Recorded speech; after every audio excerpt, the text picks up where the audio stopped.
The spleen is an vase-shaped organ lying mainly in the left hypochondrium and partly in the epigastrium. It is placed in between fundus of stomach and diaphragm.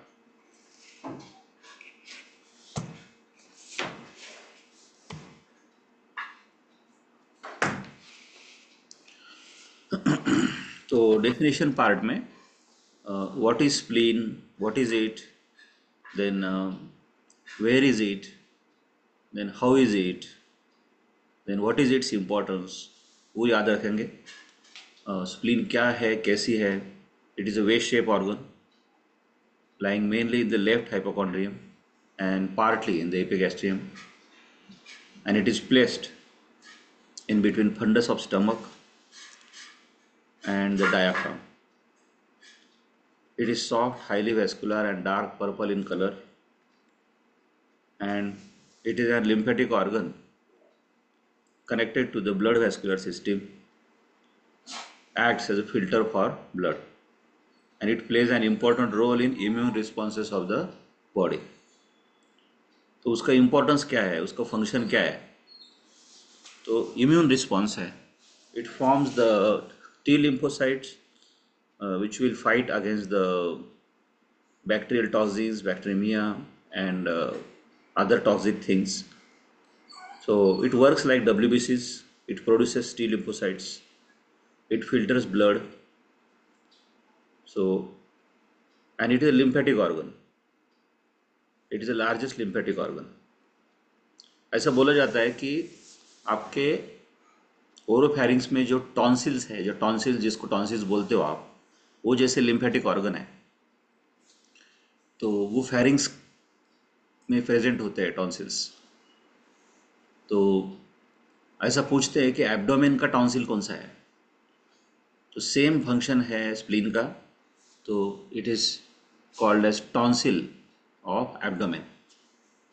जो ये tonsil immunity function form करता है, ये tonsil जैसे infection को रोकता है, वैसे ही एब्डोमेन में इन्फेक्शन को रोकने का काम, इन्फेक्शन से फाइट करने का काम आपका स्प्लीन करता है। और लार्जेस्ट लिम्फेटिक ऑर्गन भी उसको बोलते हैं, एब्डोमेन का टॉन्सिल भी उसको बोलते हैं। और जो लोकेशन वगैरह है तो वो डायग्राम के ऊपर से आप उसको याद रखना। 20 मार्क का क्वेश्चन होता है तो सारे डायग्राम नीट और क्लीन चाहिए। ये देखिए यहाँ पे आप लेफ्ट हाइपोकॉन्ड्रियम आपको दिख रहा है और epigastrium, slight part of epigastrium यहाँ पे दिख रहा है। And how it is situated between the fundus of stomach and diaphragm, ये लाइन आपको यहाँ पे दिख रही है सुंदर। और कैसा उसका वेज शेप है ये आपको दिख रहा है, नाव के जैसा, एक नाव जैसे होती है, पानी की नाव जैसे होती है, वैसे वेज शेप है।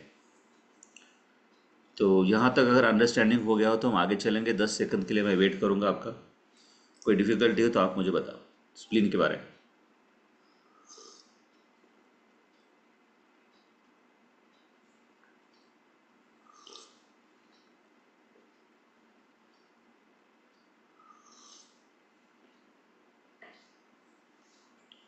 ऑल राइट, आगे चलते हैं।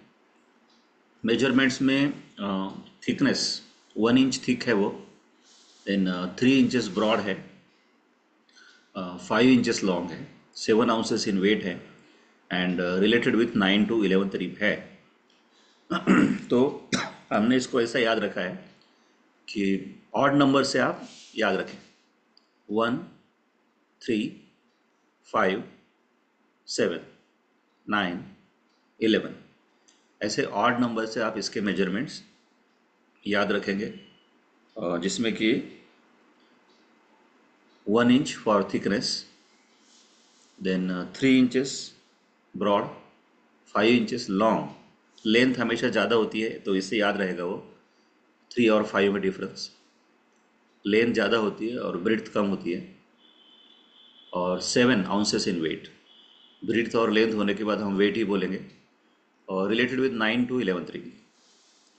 तो कुछ इस तरह से 1, 3, 5। तो सब मान लेते हैं कि ये आपका स्प्लीन है। तो ये जो थिकनेस है मेरे हाथ में, that thickness will be 1 inch, और ये जो ब्रीड्थ है इसकी दैट विल बी 3, 1 3, और ये जो लेंथ है पूरा दैट इज 5। तो पहले 1 3 5 को याद रखो आप, 1 3 5, 1 3 5।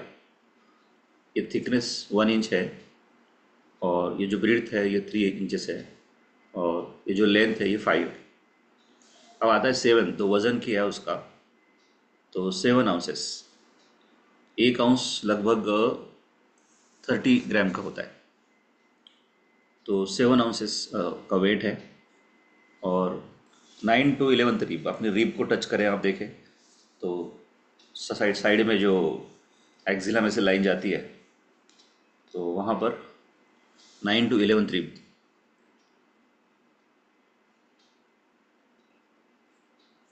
तो मेजरमेंट के हेडिंग लिख के उसको ऐसे टिक कर दो आप। अगर ये हेडिंग हो गया आपका,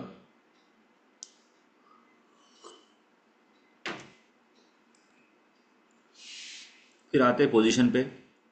it lies obliquely along with the long axis of the 10th rib and directed downwards, forwards and laterally, making an angle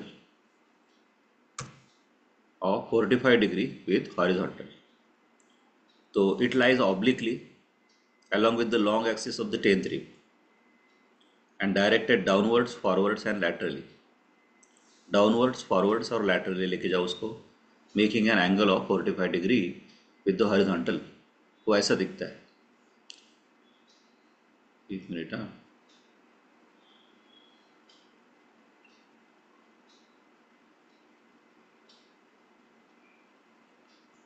हाँ ये एंगल यहाँ पे बन रहा है, ये 10th रिब, इसको आप इमेजिन कर सकते हो। और वर्टिब्रा है पीछे दिखाया गया, 10th वर्टिब्रा है, उसके ऊपर 9th वर्टिब्रा रखो, उसके नीचे 11th रखो। तो स्प्लीन के नीचे की तरफ 11th रिब आएगी, स्प्लीन के ऊपर 9th रिब आएगी। इसके लिए उन्होंने कहा था it is related with the 9 to 11th rib.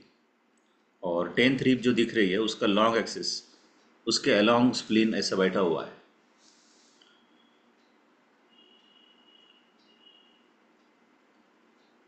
एक मिनट ना, उसको मैं दिखाता हूँ आपको।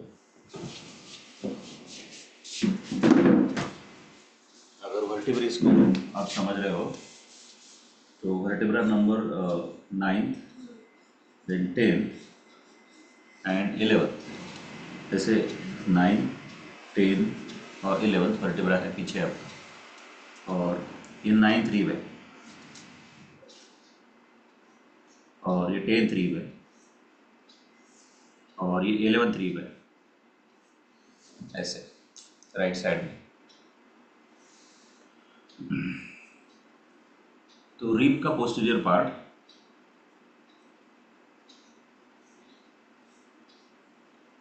तो उस हिसाब से देखा जाए तो स्प्लीन ऐसा टच करेगा।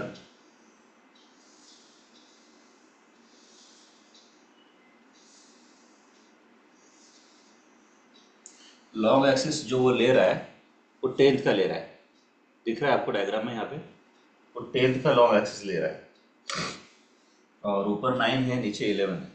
इसके लिए रिब को समझते समय भी आप क्या करो, आपके जो रिब्स है यहाँ पे भी सामने की तरफ भी रिब्स लगेंगे आपको, तो वो नहीं, पीछे चले जाओ और वर्टेब्रा के पास चले जाओ, और वर्टेब्रा से इमेजिन करो कि 10th रिब जो निकल रही है, ऐसे पीछे से हाथ लगाते हुए आओ, तो 10th रिब का एक्सिस मिलेगा आपको। उस एक्सिस से मिड लाइन की तरफ आओ, ये जो स्टिचिंग लाइन होती है आपकी, जो एक्सिस में से नीचे आती है ना, वो मिड लाइन की तरफ आओ, तो वो वहाँ से, मतलब it's an posterior part of the rib, और रिब ऐसे जा रही है, एंटीरियर पार्ट नहीं, पोस्टीरियर पार्ट ऑफ रिब, तो वहाँ पे आपको वो मिलेगा। अगर ये पॉइंट समझाओ तो type yes in chat box.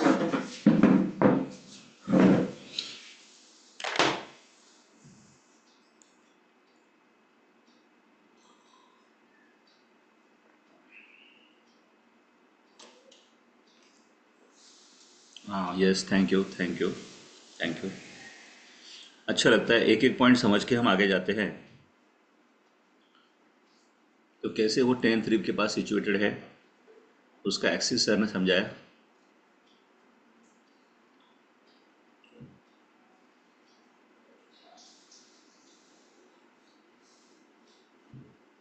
अब आते हैं नेक्स्ट रीडिंग लिखो आप, ताकि उसको आपको टिक मार्क करना है। तो नेक्स्ट रीडिंग लिखो स्प्लीन के एक्सटर्नल फीचर्स। एक्सटर्नल फीचर्स,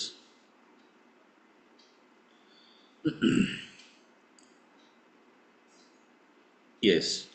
तो उसमें एक है एंटीरियर एंड और दूसरा है पोस्टीरियर एंड।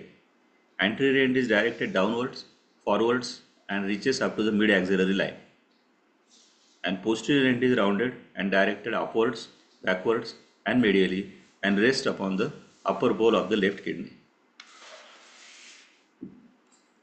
कैसे हम लोग देखेंगे? तीन बॉर्डर्स है उसमें, एक सुपीरियर बॉर्डर, एक इंफीरियर बॉर्डर, एक intermediate border. Superior border is notch at the anterior end. Inferior border, it is rounded and directed to the right. And intermediate border, it is rounded and directed to the right. जो intermediate होता है, it is in between the two, in superior and inferior here. There is a superior border and inferior border. In between two, there is a intermediate border. ऐसे याद रखो। तो two ends और three borders को हम पहले देखें तो वो कैसे दिखेगा, वो दिखाने की यहाँ पे हम कोशिश कर रहे हैं। और दो सरफेस है, visceral surface and diaphragmatic surface.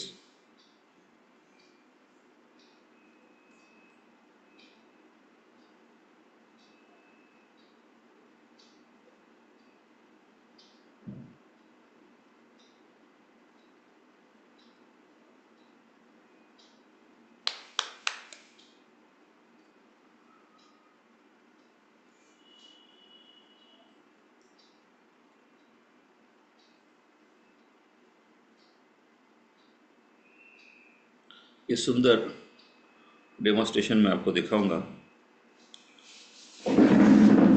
ये यहाँ पे आप मेरे हाथ में देख सकते हो स्प्लीन को। मान लीजिए कि पीछे से ये 10th रिब है ऐसा। अब ऐसा है कि रिब को वो डायरेक्टली टच तो नहीं करेगा, ठीक है। तो रिब और वो उसके बीच में डायाफ्राम है, डायाफ्राम के पीछे रिब है, हमेशा याद में रखना। और जैसे ही 10th रिब के एक्सिस में वो जा रहा है तो ये इधर का उसका एंटीरियर एंड है और ये इधर का उसका पोस्टीरियर एंड है। एंटीरियर एंड थोड़ा सा नीचे की तरफ झुका हुआ दिखेगा आपको। तो there is anterior end and posterior and. जो पीछे का हाथ है वो डायाफ्राम है और ऊपर की बॉर्डर जो दिख रही है सुपीरियर बॉर्डर है, नीचे जो दिख रही है वो इन्फीरियर बॉर्डर है और जो बीच में दिख रही है दैट इज इंटरमीडिएट बॉर्डर। फिर 10-15 सेकंड देता हूँ, अच्छे से देख लो। यहाँ पे कुछ आपको लगे तो आप मुझे पूछ सकते हो। Anterior end, posterior end. Thank you Tanmay. और सीधा जो पीछे की तरफ एक सरफेस लग रहा है तो वो डायफ्राम की तरफ है, तो that is a diaphragmatic surface. बाकी ये जो आगे का सरफेस है that is related with the visceral organs, that is stomach and kidney and pancreas, वो सब इधर से रहेंगे। ये superior border, inferior border and intermediate border, anterior end and posterior end।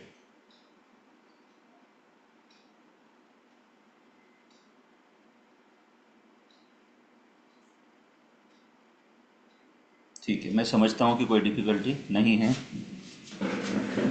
तो हम आगे चलते हैं। एक एक पॉइंट को मन में क्लियर करके आगे चलने का, बस that is the best way to attend the tuition class. कोई गड़बड़ नहीं होनी चाहिए, कोई ऐसा नहीं होना चाहिए कि पूरा टॉपिक एक जैसा चल ही रहा है, कोई रुक ही नहीं रहा है बीच में।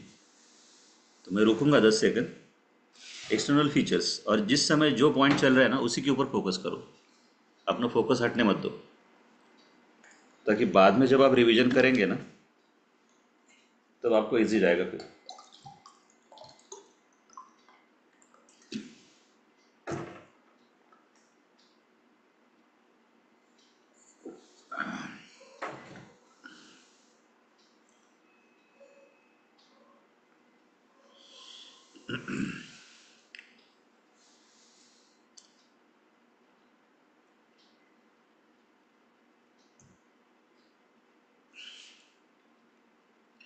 सरफेसेस की बात हमने की थी, तो सर ने पीछे से हाथ दिखाया था, diaphragmatic surface is convex and smooth and the visceral surface is concave and irregular and it bears the following impressions.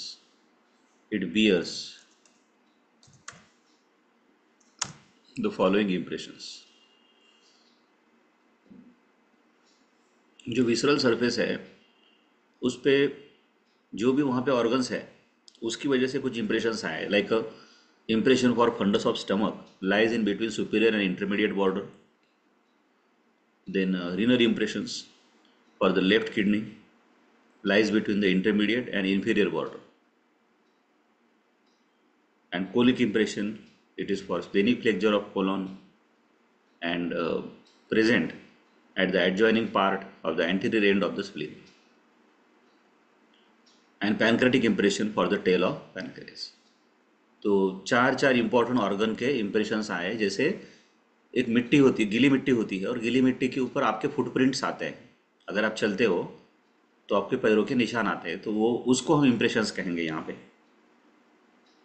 तो वैसे ही ऑर्गन की वजह से स्प्लीन के ऊपर कुछ इम्प्रेशंस आए, और उसमें जो सबसे पहला है that is a gastric impression, दूसरा रीनल इम्प्रेशन, तीसरा कोलिक इम्प्रेशन, और चौथा पैंक्रेटिक इम्प्रेशन।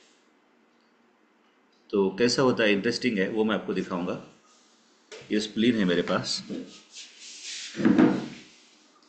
और यहाँ पर लेफ्ट साइड का किडनी होता है, ऐसे ये लेफ्ट साइड का किडनी है सपोज, और ये अपर पोल ऑफ द किडनी। अब क्या होता है कि ये जो स्प्लीन है आपका, स्प्लीन को मैं आगे से पीछे जूम करके यहाँ से लेके जा रहा हूँ, तो ये उसका पोस्टीरियर एंड है, ये एंटीरियर एंड है। फिर से एक बार एक्सिस देख लो आप, तो ये उसका पोस्टीरियर एंड है। अब ये जो पोस्टीरियर एंड है ना, that resting upon the kidney. तो ये जो प्रेजेंट है that is present between the intermediate border and inferior border. तो यहाँ पे मैं आपको उसको रख के दिखा रहा हूँ ऐसे। देखो ऐसा लग रहा है किडनी के सर के ऊपर ऐसे स्प्लीन बैठा हुआ है, और स्प्लीन का पोस्टीरियर एंड है। थैंक यू थैंक यू, अच्छा लगता है स्पॉन्टेनियसली कोई वाव बोलता है तो। ये किडनी यहाँ पे दिख रही है मुझे, किडनी का अपर पोल दिख रहा है, और उसके ऊपर स्प्लीन जाते हुए ऐसे दिख रहा है उधर से, उसका posterior and is resting upon that. अब यहाँ से इसको निकालता हूँ, तो पोस्टीरियरली वहाँ पे क्या हुआ, there is a impression of the spleen. यहाँ पे मैं एक ऐसा इम्प्रेशन गिरा के आपको दिखा रहा हूँ, ये देखिए, इसको हटा दिया तो एक इम्प्रेशन टाइप यहाँ पे आ गया इस किडनी का।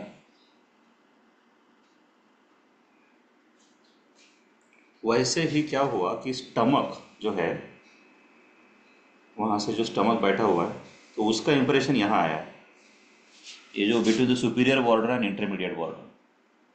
देखो मैं उंगली को हटा दूंगा तो इम्प्रेशन दिखेगा आपको, ये देखिए। तो उस इम्प्रेशन को उन्होंने कहा between the superior border and intermediate border, stomach के लिए। अब यहाँ पे मैं जैसे कि स्प्लीन आपको थोड़ी देर के लिए ड्रॉ करके दिखा देता हूँ।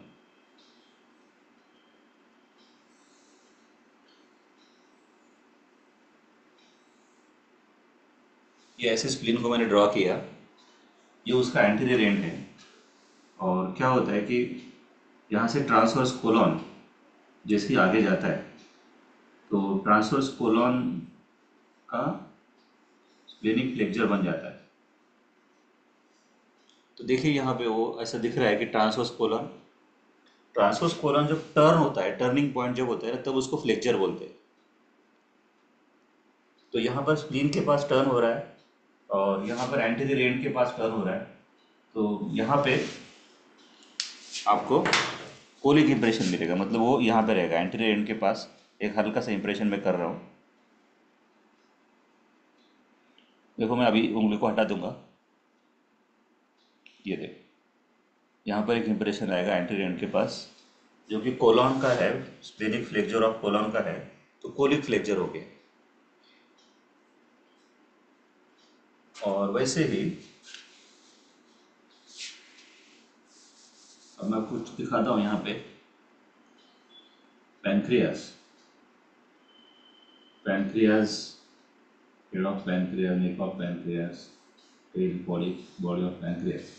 तो पैनक्रियास का पोजीशन कुछ ऐसे है और फिर यहाँ पर स्प्लीन का पोजीशन ऐसा है।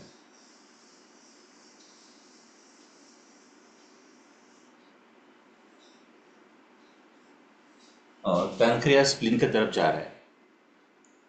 तो मैं ऐसा बोलता हूँ कि पैनक्रियास एक पिस्तौल की तरह है और उसके गन पॉइंट के ऊपर स्प्लीन है। तो उसका जो लास्ट पार्ट है टेल ऑफ पैनक्रियास, उसका इंप्रेशन आएगा ना यहाँ पे, ठीक यहाँ पे इंटरमीडिएट बॉर्डर जहाँ पे ख़त्म हो रहा है वहाँ पे देखो। मैं इसको मान लेते हैं कि ये आपका टेल ऑफ पैनक्रियास है, इसको अंदर डाल रहा हूँ यहाँ पे, ये देखिए। तो थोड़ा सा टेल ऑफ पैनक्रियास जो एंड पार्ट है पैनक्रियास का, वो एक्चुअली पास हो जाता है स्प्लीन के अंदर। ये देखिए, ये देखिए, इसको निकाल दिया यहाँ पे, तो इंप्रेशन आ गया। Thank you, thank you. ये आ गया इंप्रेशन यहाँ पे। तो ऐसे सुंदर ये आते रहेगा, फिर रिवाइज होते रहेगा, बट ऐसे पैनक्रियास स्प्लीन उसके गन पॉइंट के ऊपर है, ये भी आपको समझ में आ गया। डायाफ्राम, स्टमक, वो तो डायग्राम में दिखाया है हमने।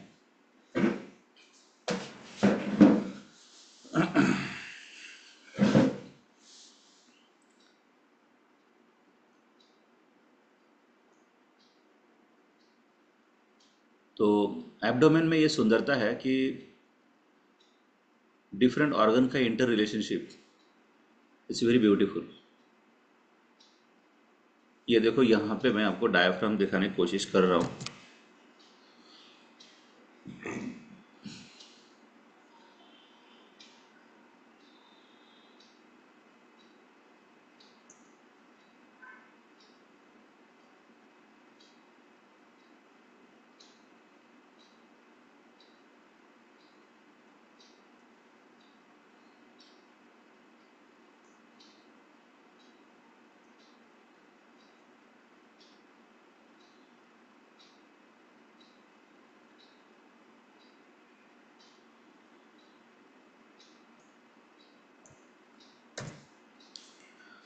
इसको अच्छी तरह से देख लो। अभी मैं क्या है ना, डिफरेंट डिफरेंट एंगल से एक्सप्लेन करता हूँ। अभी यहाँ पे हमको डायग्राम का सहारा लेना है, मेन पिक्चर का सहारा लेना है कि हमारा डायफ्राम कैसा होता है। तो वो अम्ब्रेला की तरह, एक छतरी की तरह ऐसा होता है। ये दिख रहा है आपको यहाँ पे, और लोअर एंड ऑफ इसोफेगस दिख रहा है यहाँ पे। तो यहाँ पे स्टमक आएगा, और अंदर ये जो आपको डोम दिख रहा है, डोम, इसके अंदर जो वैकेंट स्पेस है जो दिख रही है आपको, तो बहुत अंदर वहाँ पे स्प्लीन सिचुएटेड होगा। और इमेजिन करो कि कैसे डायाफ्राम से बाहर से 10th रिब आई होंगी। अभी यहाँ पर ये ऐसा दिख रहा है कि लगभग L1 यहाँ पे दिखाया है इसने, तो T12, T11 मतलब 11th और 12th, और लगभग 10th यहाँ पे हो सकता है। फिर ये रिब कैसे बाहर से आ रही है डायफ्राम से, वो देख लो अच्छी तरह से। ये कहीं देखने को नहीं मिलेगा कि वो रिब और स्प्लीन दोनों के बीच में डायफ्राम है, और स्प्लीन का डायफ्रैग्मेटिक सरफेस डायफ्राम को टच कर रहा है। प्लीज़ थोड़ा सा कॉन्सेंट्रेट करो। अगर समझ गया तो type yes in chat box, क्योंकि सवाल आपका है।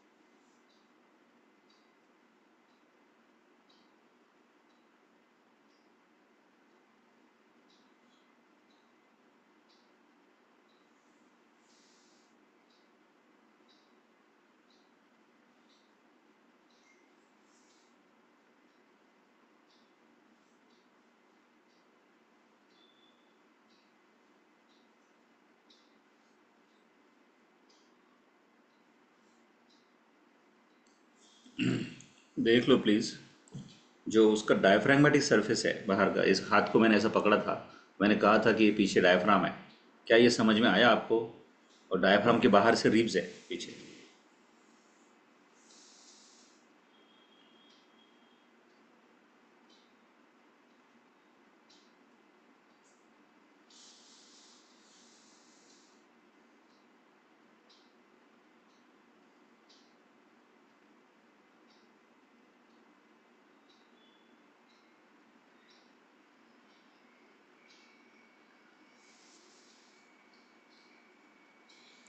Hello.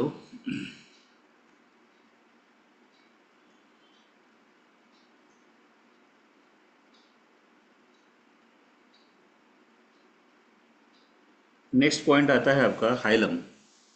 It lies on the inferomedial part of gastric impression along with the long axis of the spleen। और इसका इंपॉर्टेंस है, it transmit the splenic vessel, that is splenic artery, splenic vein, splenic nerves, उसका nerve supply spleen का, and provides attachment to the gastrosplenic ligament and lienorenal ligament. ऐसे उसका importance है।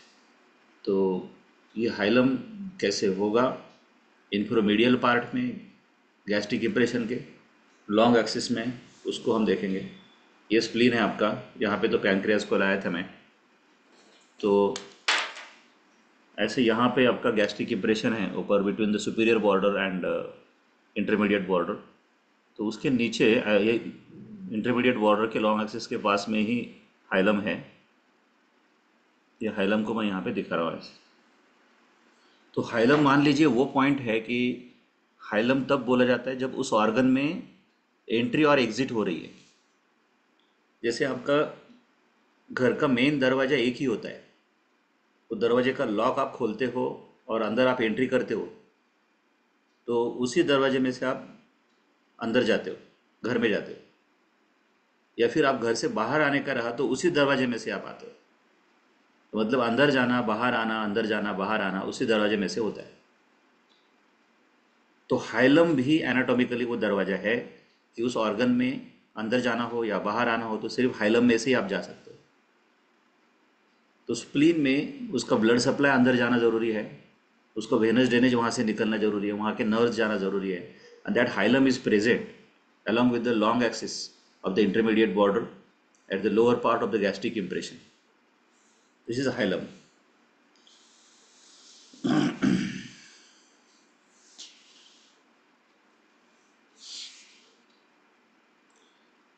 इसमें कोई डिफिकल्टी हो तो आप पूछ सकते हो।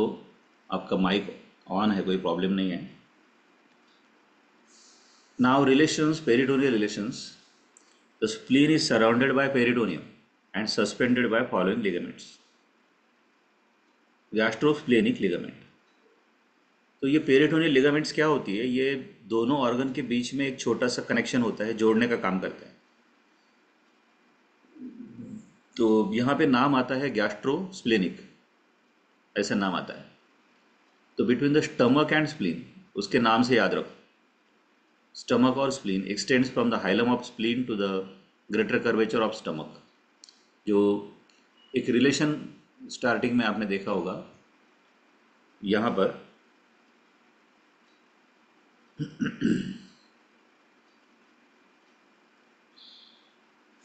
कि कैसे यहाँ पर एक रिलेशन क्रिएट हो रहा है फंडस ऑफ स्टमक और स्प्लीन के बीच में। तो यहाँ अंदर ही अंदर एक रिलेटेड पेरिटोनियम का पार्ट रहेगा जिसको गैस्ट्रोस्प्लेनिक लिगामेंट बोलेंगे।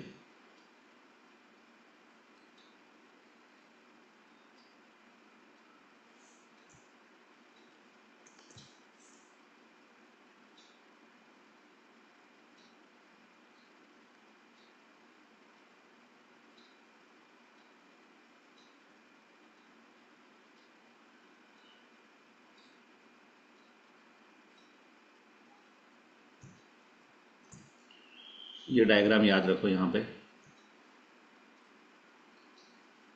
सेकंड होता है लीनो रीनल लिगामेंट। तो यहाँ पे lieno is stands for spleen and then renal is for kidney. तो आपने वो भी दिखाया कि कैसे किडनी और स्प्लीन के बीच में रिलेशन है। तो वहाँ पे lieno renal between spleen and kidney ऐसा रिलेशन रहेगा। और फ्रेनिको कोलिक, फ्रेनिक वर्ड जो आता है that is for diaphragm, diaphragm का वर्ड आता है। तो क्रोलिक मीन्स लार्ज इंटेस्टाइन।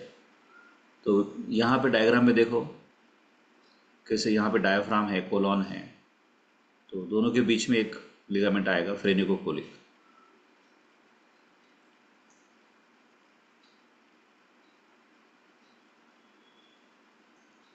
तो कुल मिला के ये ऐसा दिखेगा।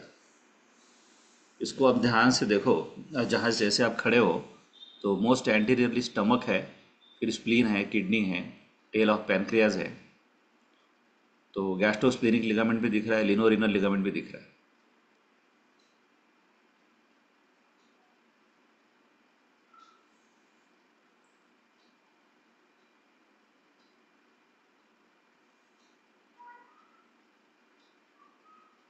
अब आते हैं विसरल रिलेशन की तरफ।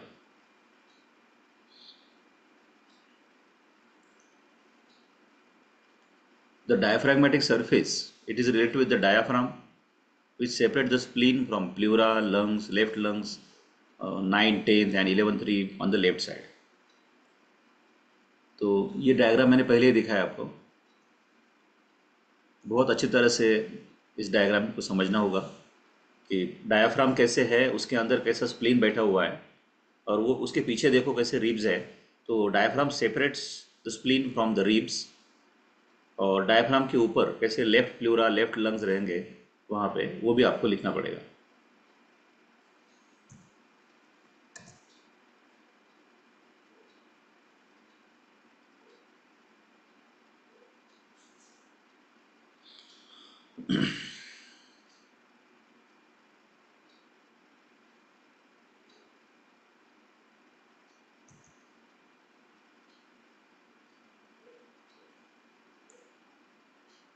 तो ये डायफ्राम भी यहाँ पे मैंने दिखा दिया।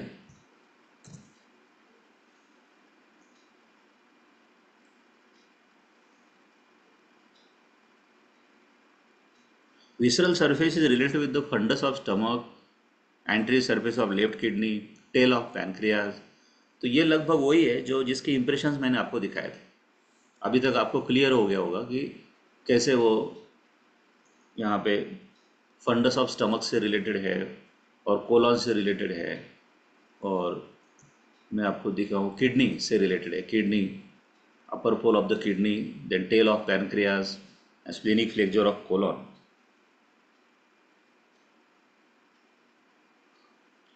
इसको अच्छी तरह से देखो, फिर 10 सेकंड देता हूँ कि स्प्लीन के रिलेशन में यहाँ पे कोलॉन कैसे आ रहा है, और टेल ऑफ पैनक्रियास कैसे आ रहा है, और अपर पोल ऑफ किडनी कैसे आ रहा है, और स्टमक कैसा आ रहा है।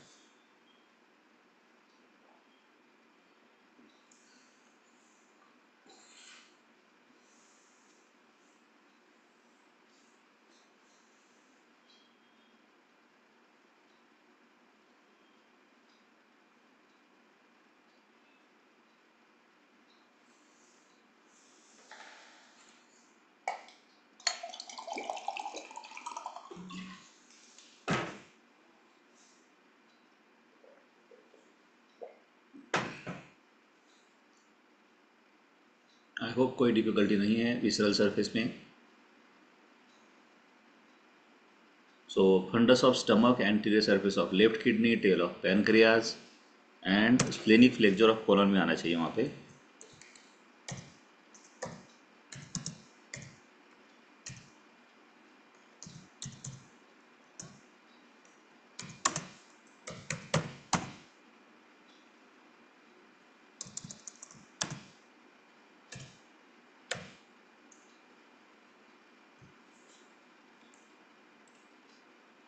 ब्लड सप्लाई उसी के नाम से आएगा, स्प्लीन के नाम से याद रखना इजी रहेगा।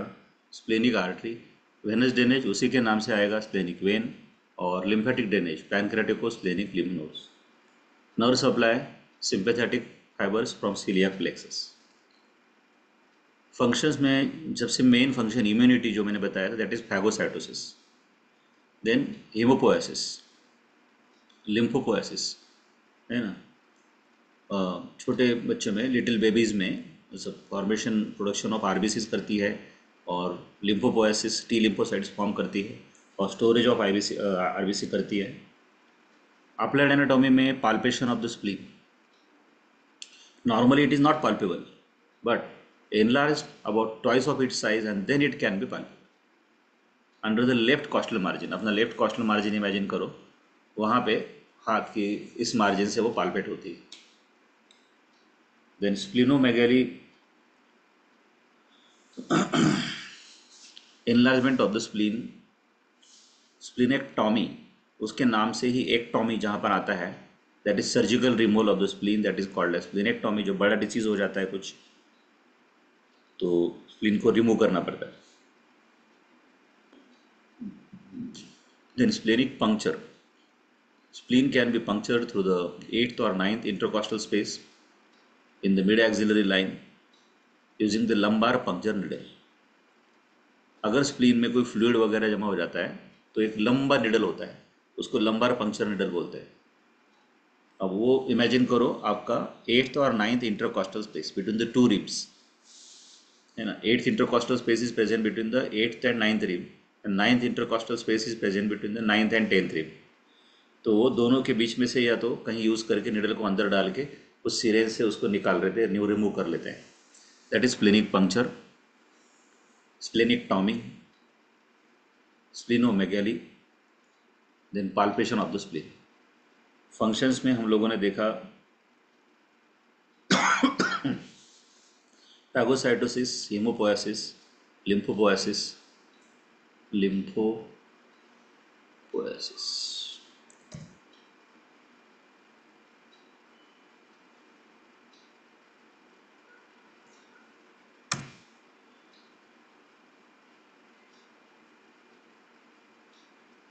And storage of RBC.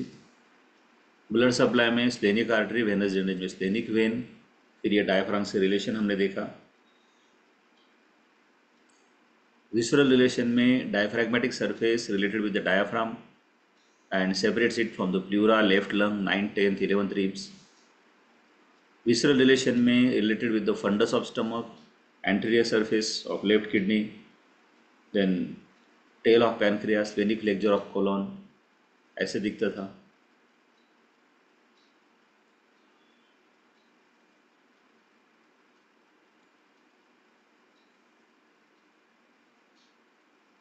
Then peritoneal relations में gastrosplenic ligament, lieno renal ligament, phrenicocolic ligament.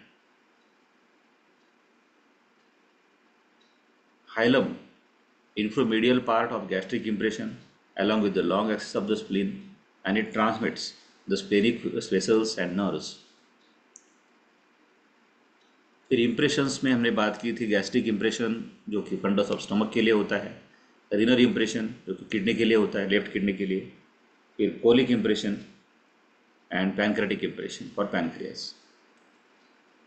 उसके पहले फिर हमने बॉर्डर्स देखे थे उसके, superior border, inferior border and intermediate border. उसके पहले anterior end and posterior end देखा था। उसके पहले position, it lies obliquely along with the long axis of the 10th rib. और उसके पहले मेजरमेंट्स देखे थे, 1 inch thick, 3 inches broad, 5 inches long, 7 ounces weight and related with 9 to 11th rib. Spleen क्या है, कैसा है, वो हमने देखा था। It is an lymphatic organ and it filters the blood, an important organ for the immune mechanism। It is a vase shape situated in the left hypochondrium, then placed between the fundus of stomach and diaphragm। ये सब हमने देखा था।